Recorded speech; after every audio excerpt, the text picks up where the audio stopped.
Pumapasok na sa bagong yugto ang dominasyon ng United States sa himpapawid. Hinubog ng lihim, bilis, at kapangyarihan. Mahigit isang dekada nang namamayani ang F-35 sa himpapawid. Dala ang ikalimang henerasyon na teknolohiya na nagbigay ng malaking kalamangan sa Amerika laban sa mga kakumpetensya. Ngunit ang korona na iyon ay tahimik nang ipinapasa. Habang dinidiskusyon pa ang presyo ng susunod na henerasyon ng lakas panghimpapawid, nasa himpapawid na ito. Dumating na ang F-47, isang shadow jet mula sa Next Generation Air Dominance Program. Ika-6 na henerasyong halimaw na totoong lumilipad na sa mga top secret na misyon. Kung totoo ang mga usapan, kakaiba ito sa lahat ng nakita ng mundo. Suriin natin ang alam natin sa F-47 ngayon at kung paano nito maaring baguhin ang mga patakaran sa digmaang panghimpapawid. Ang susunod na henerasyon ng fighter na ito ay ipinapadala upang subukan ang mga sistema nito at ginagawa na ito ng hindi bababa sa 3 taon. Ang balita ay nagmula mismo kay Pangulong Donald Trump at kalihim ng depensa Pete Hegseth na siyang nagbunyag nito. Nakuha ng Boeing ang 20 bilyong kontrata para gumawa ng eroplano para sa militar ng United States at mga kaalyado. Matapos talunin ang alok ng Lockheed Martin, mas nakakagulat, inaasahang magiging operational at bahagi ng sandatahang lakas ang mga bagong eroplano bago matapos ang 2020-S. Talakayin natin ang alam natin tungkol sa F-47, paano ito ihahambing sa mga eroplano ngayon, at ano ang ibig sabihin nito sa hinaharap ng digmaan. Pero bago ang lahat, balikan muna natin kung ano ang ipinapahiwatig ng mga pinakabagong anunsyo tungkol sa pag-usad ng eroplano. Ayon sa Defense Advanced Research Projects Agency, ang eroplano ay aktibong sinusubukan mula pa noong 2000 at 19. Ayon sa Defense Advanced Research Projects Agency, daan-daang oras nang nakalipet ang 2 demonstrator at testing na eroplano ng Boeing at Lockheed Martin. Sa loob ng 30 taon, Boeing at Lockheed Martin ang pangunahing gumagawa ng United States fighter aircraft.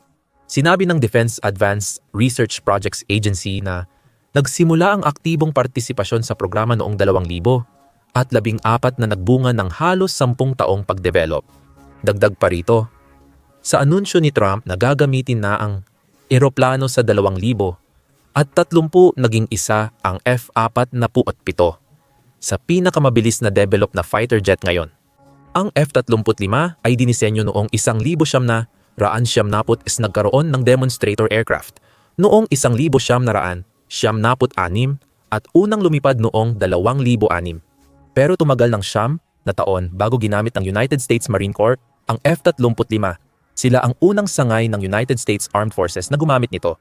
Mas mabilis ang turnaround ng F-47 kaysa sa mga naunang fighter jet, ayon sa paghahambing ng timeline. Malamang ito ay dahil sa pangangailangan ng mas epektibong depensa, lalo na matapos tumaas ang surveillance mula sa kalawakan at mabuo ang United States Space Force. Ang mas mataas na budget militar at mga numero ng F-47 program ay nagpapabilis sa development at binabago ang estratehiya ng depensa ng Amerika. Hindi lang inaprobahan ng Kongreso ang pondo para sa F-47, kinuha pa nila ito mula sa ibang programa. Ang budget sa depensa 2026 ay magbabawas ng F-35 na bibilhin mula 74 sa 47 at ililipat ang pondo sa mga bagong sistema. Ang A-10 Warthog, paborito ng mga tropang panlupa ngunit lalong vulnerable sa modernong depensa sa himpapawid, ay i-retire sa 2,000 at 26 para pondohan ang advanced na F-47 at B-21 radar. Ang mga hakbang na ito ay isang fundamental na estratehikong pagliko. Tinututukan ng Pentagon ang mga platapormang kayang mag-operate sa matitinding labanan kontra halos kapantay na kalaban, kaysa suportahan ang laban sa insurhensya. Ang F-47 na programa ay tinatayang maggastos ng mahigit 100 bilyon at bawat eroplano ay halos 300 milyon ang halaga. Mahigit doble ito sa presyo ng F-35 pero, sabi ng ilang opisyal ng Pentagon, sulit ang gastos dahil sa laki ng agwat sa kakayahan. Natatalakayin natin maya-maya. Halimbawa, ang budget para sa 2026 ay maaaring maglaan ng humigit kumulang $35 bilyon para sa pagdevelop ng F-47 na halos 50% na pagtaas mula sa dating budget na dolyar, 24 bilyon lamang. Sa 2025, maglalaan ang Air Force ng halos 20 bilyon sa loob ng 5 taon para sa pagdevelop ng eroplano na abot hanggang 2029 ang inaasahang petsa kung kailan magiging handa na ang eroplano para sa aktibong paggamit ng United States Air Force. Ang mga kamakailang pagbabago sa budget ay maaaring magdulot ng mas mahigpit na diskarte kung saan susubukan ng United States na ilaan ang mas maraming pondo hanggat maaari para sa pagdevelop ng mga United States fighter jet. Ayon sa panukala ni Trump, tataas sa mahigit $1 trilyon ang budget ng militar ng United States pagsapit 2026 pinakamataas sa kasaysayan. Ang paglalaan ng budget ay nagpapakita ng mga aral mula sa Ukraine kung saan ang mamahaling kagamitan ay pabigat sa mga lugar na maraming drone. Ang F-47 ay may advanced na kakayahan at madaling makakilos mula malayo. Ginagawang perpektong plataporma ng F-47 para sa malalayuang labanan at inaangat sa pamantayan ng ika-21 siglo. May usapin din sa pangalan nito.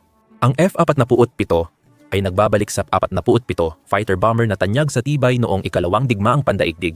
Bilang pinakamabigat na single-engine fighter noong panahong iyon, kayang tiisin ng P-47 ang mga tama mula sa kalaban at manatiling kayang lumipad. Nang mabago ang sistema ng pagpapangalan matapos ang digmaan, ang P-47 na pursuit ay naging F-47. Noong 1947, 47 naging hiwalay na sangay ng militar ng United States, ang United States Air Force. Si Trump, na nag-anunsyo ng proyekto sa development at procurement, ang ika-47 Pangulo ng Estados Unidos. Sa pangalan pa lang, malinaw na ang F-47 ay tanda ng layunin ng United States Air Force na panatilihin ang kontrol sa supremacy ng himpapawid. Pinalalakas ng mga ambisyosong proyekto at bilyon-bilyong pondo ang F-47 para lumamang sa mga kakumpetensya. Alamin natin kung bakit ang F-47 ay isa sa pinaka-advanced na aerial platform ngayon at kung bakit ito karapat-dapat sa papuri. Simulan natin sa utak ng F-47. Dinisenyo ito para itulak ang air warfare sa bagong panahon. Ang avionics suite nito ay nakabatay sa mga inumpisahan ng F-35 gamit ang sensor fusion na pinagsasama ang radar, infrared, at electronic warfare data sa isang buo at pinagsamang larawan. Mas mabilis, mas malawak ang abot, at mas malakas ang processing power. Sabi sa ulat, magkakaroon ang F-47 ng next generation radar na mas advanced pa kaysa F-22 sa long range detection. Mas interesante kung paano hinaharap ng F-47 ang mga banta. Bagamat classified ang mga sistema, inaasahang may adaptive mission systems ang eroplano na mabilis magproseso at magbahagi ng electronic warfare data sa ibang eroplano. Di tulad ng lumang jet na nakaasa sa ground stations. Kayang mag-adjust ng F-47 ng tugon nito ng dynamic, parang lumilipad na command node. Mangailangan iyon ng napakalaking onboard computing power. Hindi na lang basta fighter jet, kundi parang isang supercomputer na may pakpak. Hindi ito problema dahil ito ang layunin. Pumasok na ang Collaborative Combat Aircraft Program o Collaborative Combat Aircraft. Sa Collaborative Combat Aircraft, wala nang focus sa iisang fighter sa himpapawid. Sa halip, ginagawa ng Collaborative Combat Aircraft na battle network ang eroplano, pinamumunuan ng isang fighter jet. Sa aktwal na oras, ang F-47 ang magsisilbing command center ng pinakasopistikadong drone swarm na nailunsad. Hindi rin ito ordinaryong reconnaissance drone. Ang YFQ-42 at YFQ-44, a collaborative combat aircraft ay parang unmanned fighter. May advanced air-to-air missiles, precision strike weapons, at may stealth capabilities tulad ng modern fighter jets. Gayunpaman, dahil walang piloto, maaaring gawing mas manipis ang cross-section ng eroplano na lalo pang nagpapababa ng visibility nito sa himpapawid ng kalaban. Ang collaborative combat aircraft ang responsable sa pagsasagawa ng strike. Ang piloto o weapons system officer ng F-47 depende sa pipiliing configuration ng Boeing. Maaaring gamitin ng piloto ang advanced radar at detection systems para matukoy ang mga target. Kaya nitong idirekta ang Semi-Autonomous Collaborative Combat Aircraft Drone na magpapalipad ng long-range missile sa halos katulad na standoff range. Ito ang dahilan kaya revolusyonaryo ito. Kayang mag-command ng maraming semi-autonomous wingmen sabay-sabay ng isang F-47 lang. Habang ang F-22 ay dinisenyo para sa isang laban sa himpapawid o mga precision strike.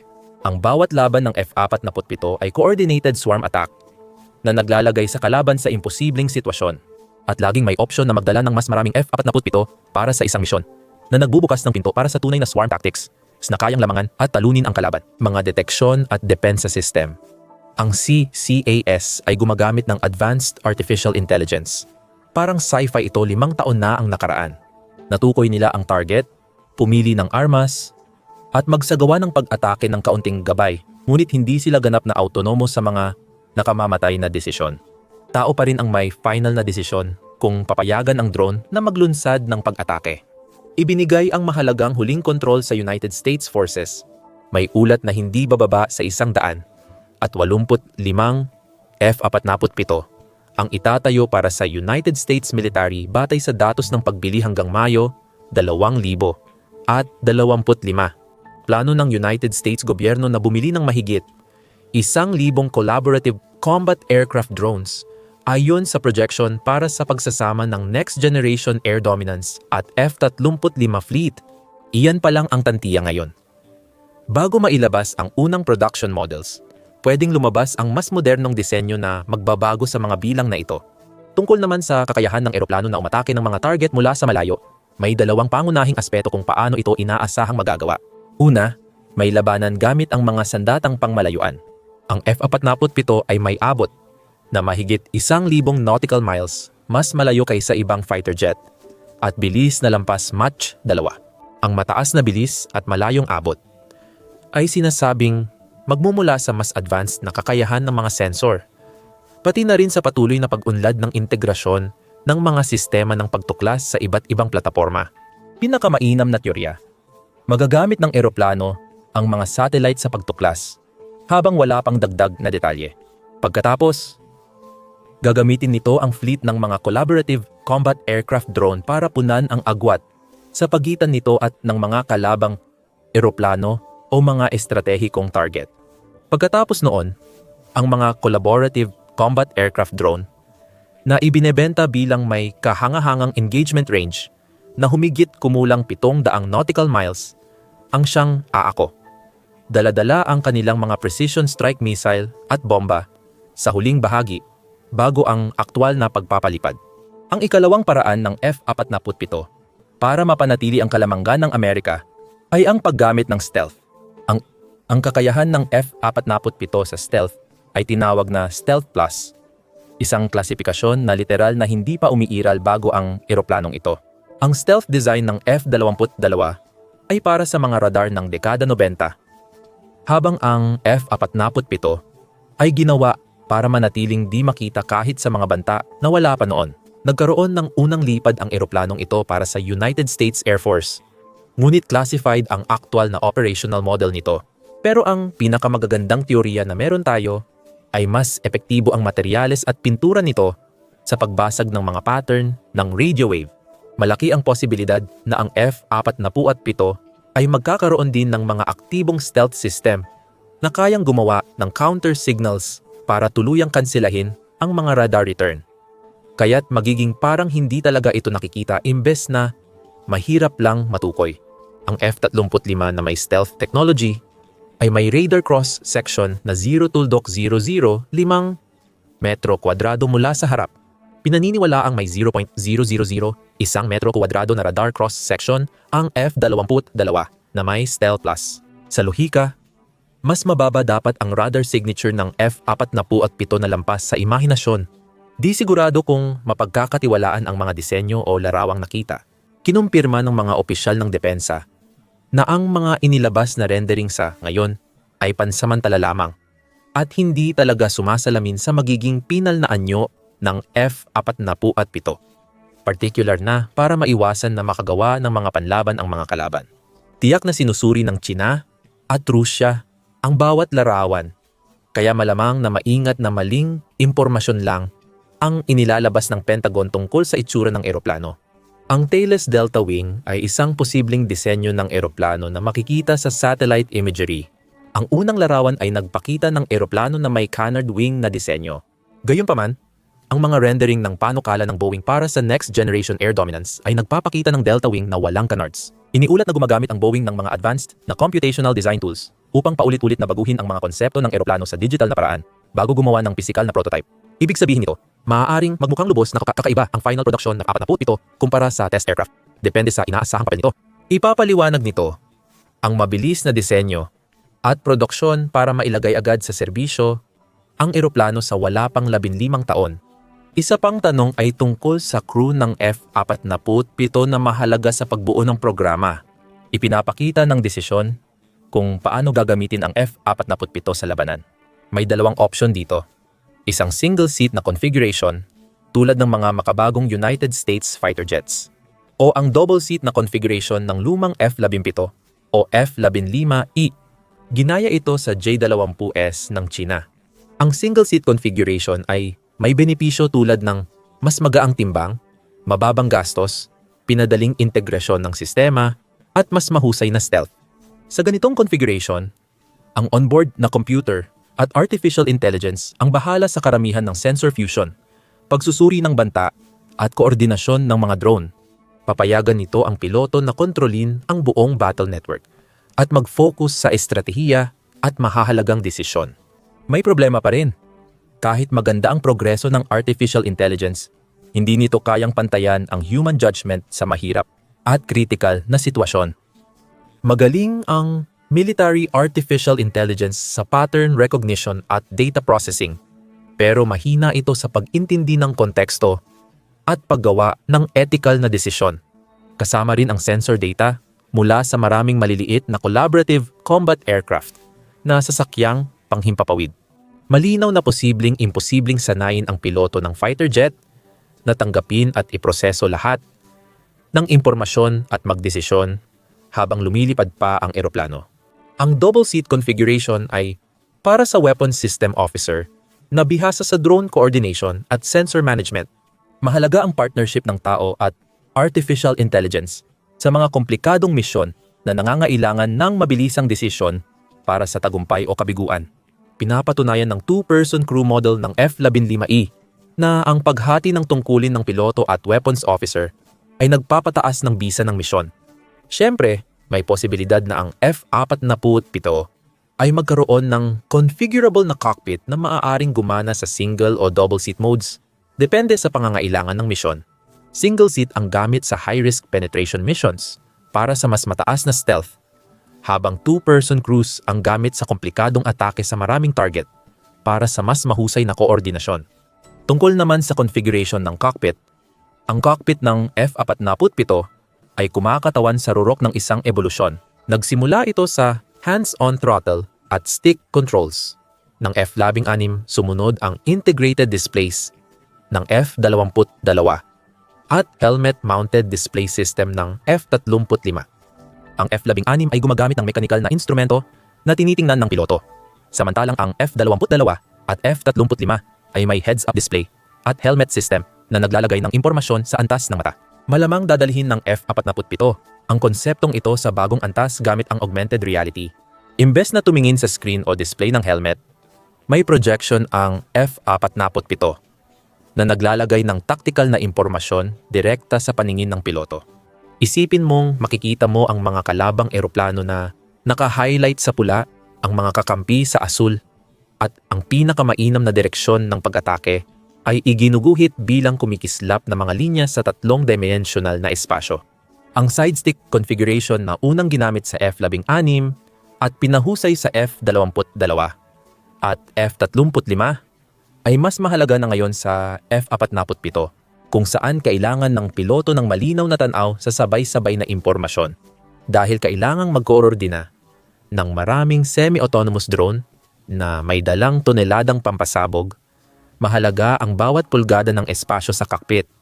Ang integrasyon at komunikasyon ng F-47 at drone swarm ay sumasalamin sa pilosopiya ng disenyo ng eroplano. Ang F-47 ay hindi nag-iisa. Kasama ito sa serye ng reformang militar matapos ang Cold War para palakasin ang kakayahan ng Amerika magpakita ng lakas. Sa panahon kung saan ang China ay mabilis na umunlad sa sarili nitong teknolohikal na kakayahan, nagiging malinaw ang estratehikong pagbabagong ito kapag sinuri mo ang magkaparalel na pag-unlad sa bawat larangan ng militar. Ang B-21 Raider bomber ay kayang magsagawa ng long-range precision strike mula sa ligtas na base sa kontinental Estados Unidos at tamaan ang anumang target saan man sa mundo. Ang bagong penetrator bomb ay kayang wasakin ang underground na pasilidad na hindi kaya ng dating mga sandata. Naglalagay ang United States Space Force ng satellite network para sa global na komunikasyon at surveillance. Kahit ang Marine Corps ay dumadaan sa radikal na pagbabago. Mula sa mabibigat na kakayahan sa pagsalakay patungo sa distributed operations sa libu-libong isla sa Pasipiko. Ang estratehiyang ito ng pagpapalakas ng kapangyarihan sa pamamagitan ng pagtalon-talon sa mga isla ay umaasa sa long-range precision strikes at pagbabahagi ng intelihensya kasama ang United States Navy at Air Force. Sa halip na malalaking amphibious invasions, pinag-uugnay ng F-47 ang mga kakayahan dahil sa natatangi nitong abot at tibay sa ere, dahil sa malawak nitong 1,000 nautical mile na abot para sa operasyon. Kaya nitong mag-operate mula sa mga ligtas na base habang naipapakita ang lakas hanggang sa malalayong bahagi ng pinagtatalunang teritoryo. Ipinapakita nito ang malaking pagbabago mula sa Cold War na pag-iisip na dati kailangang lapitan ang mga target para maging epektibo. Kaya ng F-47 at kaugnay na sistema na kontrolin ang rehiyon mula sa layong dating para lang sa long-range ballistic missile na may nuclear. Kaya hindi na epektibo ang traditional na area denial strategies. Habang nag-uusap tayo, ang mga prototype ng F-47 ay may classified na misyon na humuhubog sa hinaharap ng digmaang panghimpapawid. Hindi lang ito test flight, kundi operational evaluation para patunayan ang konsepto at pinuhin ang taktika sa mga labanan sa hinaharap. Ang 5 taong agwat na nauna, na isiniwalat noong Marso 2025 ay nagpapahiwatig na mas ligtas ang American air superiority kaysa sa inaakala ng kahit sino. Habang ang mga kalaban ay gumagawa ng mga panlaban-laban sa mga kilalang banta, tahimik namang itinatatag ng F-47 ang kanyang dominasyon sa mga paraang hindi pa nila lubos na nauunawaan. Bawat misyon, sistemang nasubukan, at pininong taktika ay nagpapalapit sa Amerika sa kakayahan sa digmaang panghimpapawid para sa susunod na henerasyon ng tunggalian. Ang F-47 ay hindi lang basta isa pang fighter. Ito ang plataporma na nagsisiguro na ang mga Amerikanong piloto ay magpapatuloy na maghahari sa himpapawid sa mga darating na dekada. Kapag ang halimaw na ito ay tuluyang lumitaw mula sa dilim at ganap ng gumagana, matutuklasan ng mga posibleng kalaban na parang dama lang ang kanilang nilalaro. Habang nagmamagaling ang Amerika sa 3-dimensional chess, ang mga lihim na paglipad ay simula pa lang. Ang totoong palabas magsisimula pa lang. Salamat sa panonood. Kung nais mong malaman kung paano tumapat ang mga eroplanong kanluranin sa Russia at China, may pagsusuri kami tungkol sa bisa nila sa Ukraine. Para sa updates sa global na digmaan at military tech, mag-subscribe sa The Military Show para sa daily videos.